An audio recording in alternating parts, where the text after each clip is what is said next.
Honneur donc au plus grand écrivain anglophone de l'histoire à l'occasion du 400e anniversaire de sa mort, un anniversaire marqué par une belle découverte dans un château en Écosse. On a retrouvé un folio, un recueil des œuvres de Shakespeare, 3 volumes qui datent de 1623 où sont rassemblées 36 pièces de théâtre, une compilation qui va servir de référence pour les historiens. Amandine Sellier.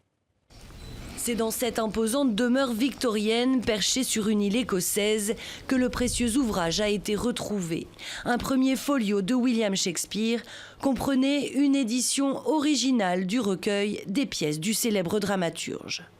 Le folio était dans nos chambres de stockage climatisées où l'on garde la plupart de nos ouvrages clés, mais nous n'avions clairement aucun moyen de savoir à ce moment-là combien il était si spécial.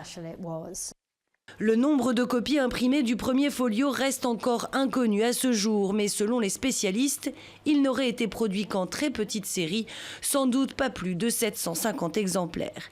C'est dire si la découverte, qui porte à 234 le nombre d'exemplaires dans le monde, attise la curiosité et la prudence des spécialistes les plus émérites, comme Emma Smith, qui en a confirmé l'authenticité.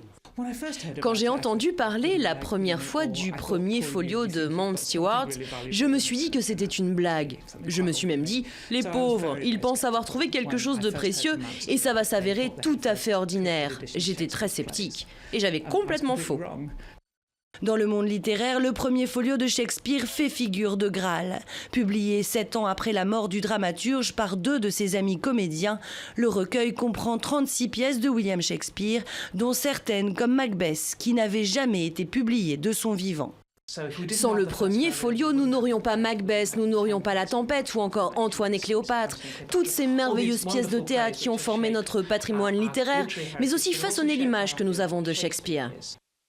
L'exemplaire retrouvé en Écosse a en plus la particularité d'avoir été divisé et relié en 3 volumes, regroupant comédie, histoire et tragédie. Il comprend également de nombreuses pages blanches pour les illustrations. Un ouvrage rare estimé à plus de 2 millions d'euros, mais qui n'est pas à vendre et sera exposé au public jusqu'en octobre. Alors, je vous propose maintenant de partir au Québec, à Montréal, où nous attend Simon Boudreau. Bonsoir Simon Boudreau.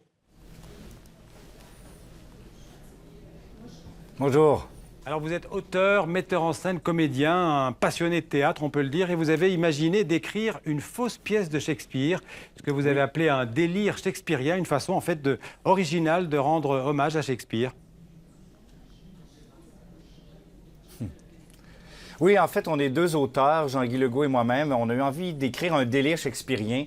On s'est inspiré de tous les grands thèmes de Shakespeare, les grands personnages, en prenant leur personnalité. Donc, on y va de Iago à Goneril, à Caliban. Et on a voulu écrire nous-mêmes notre propre pièce, une forme d'hommage en tant que dramaturge, donc d'écrire à la manière de Shakespeare, tout en s'amusant un peu avec lui, des fois peut-être en le parodiant un peu, parce que de la tragédie à la comédie, il n'y a qu'un pas. Donc, on a fait ce qu'on appelle un délire shakespearien. On a pris les grandes scènes type de Shakespeare. On parle des scènes de balcon, les scènes de fossoyeurs. C'est quand même une matière très riche qui est Shakespeare. On est des amoureux de Shakespeare. C'est un canular, ça reste un canular, mais c'est un vrai spectacle de théâtre. Et le vrai canular, en fait, c'est que vous avez fait croire à la découverte d'un manuscrit original de Shakespeare. Racontez-nous cette histoire. Oui. Oui, ben en fait, on a eu envie, comme justement, de rendre hommage à Shakespeare en utilisant aussi le mythe de Shakespeare. Parce qu'il y a eu plein d'hypothèses sur Shakespeare, comme quoi ça aurait été un regroupement d'auteurs, comme quoi ça aurait été un autre auteur, Ben Jonson, qui aurait écrit sous un faux nom, ou que ça aurait été même une femme. Fait que nous, on a eu envie de faire sortir un faux texte, et on a raconté que j'aurais découvert en 2013 un texte en écrivant qu'on m'aurait donné, que ce texte-là aurait survécu grâce à le naufrage de l'Empress of Ireland, ce qui est vrai, qui est arrivé au Québec. Et donc, le texte a été retrouvé. Moi, j'étais tombé dessus et on l'aurait envoyé à Oxford pour qu'il soit authentifié par Anne Hathaway, qui est en réalité le nom de la femme de Shakespeare. Et il y avait aussi une conférence que j'aurais donnée avec Hugh Evans, qui est en fait le nom d'un personnage dans Les Joyeuses Commères de Windsor. Donc, on s'est amusé avec le mythe autour de Shakespeare pour parler de ce spectacle-là qu'on va créer à Québec en septembre et à Montréal à la Place des Arts en novembre-décembre. Donc, c'était une façon de rendre hommage aussi au mythe shakespearien, car le personnage lui-même est fascinant et tout ce qui entoure autour de lui. Il y a plein de superstitions autour de Shakespeare. Tu sais, on a juste à penser à Macbeth. Hein? Chaque fois que c'est joué, il y aurait eu mort d'homme. Et donc, il ne faut jamais dire le nom Macbeth quand on monte la pièce Macbeth. Donc, toutes ces superstitions-là sont très inspirantes comme dramaturge.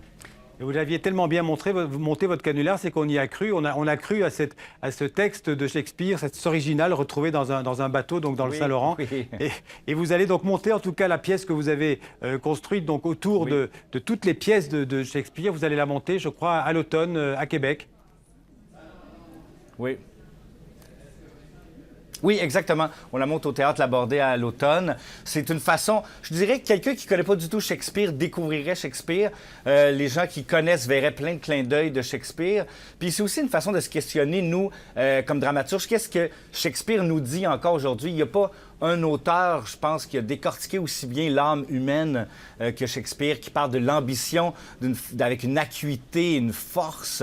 Il y a des thèmes existentialistes très forts qui nous parlent encore aujourd'hui.